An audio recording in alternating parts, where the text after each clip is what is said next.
حاجیوں کو جو آج حج پر جا رہے ہیں اپنی جانب سے آپ کو مبارکباد دیتا ہوں، اور جیسا کہ آپ اور ہم علماء کرام کے بصیرت افروز خطابات سے اور ان کی کتابات سے ہم کو معلومات حاصل ہوئی ہیں کہ اللہ سبحانہ و تعالیٰ سورہ آل عمران میں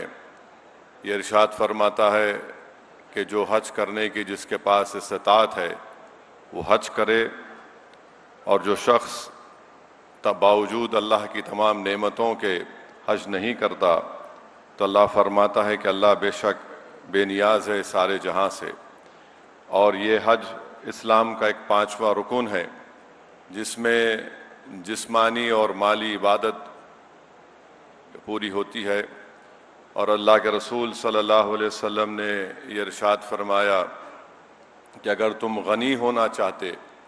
تو حج کرو، اور ایک اور حدیث میں آیا کہ تم غنی ہونا چاہتے تو حج کرو، اور اگر صحت چاہتے ہو تو سفر کرو۔ تو میں مبارکباد دیتا ہوں ان تمام حاجیوں کو جو آج انشاءاللہ تعالی اور پھر آنے والے دنوں میں یہاں سے اسٹیٹ حج کمیٹی سے روانہ ہوں گے۔ میری اللہ سے دعا ہے کہ اللہ سبحانہ و تعالی آپ کے اس حج کو قبول کرے، اور جیسا کہ آپ جانتے ہیں کہ حج سب سے بڑی چیز، حج کی جو چیز ہے وہ صبر ہے، اور آپ حج کمیٹی سے جا رہے ہیں تو ظاہر ہے آپ کو بڑے صبر کا مظاہرہ کرنا پڑے گا۔ اور ساتھ ہی ساتھ میں وہاں پر ایک ذمہ دار شخص سے بات کیا جو پچھلے 40 سال سے حاجیوں کی خدمت کرتے ہیں، تو انہوں نے مجھ سے کہا کہ آپ حاجیوں کو بتائیے کہ اگر کھانا آپ کو ملتا ہے تو اس کو فوراً کھا لیجئے، اس کو شام تک اٹھا کر مت رکھیے، کیونکہ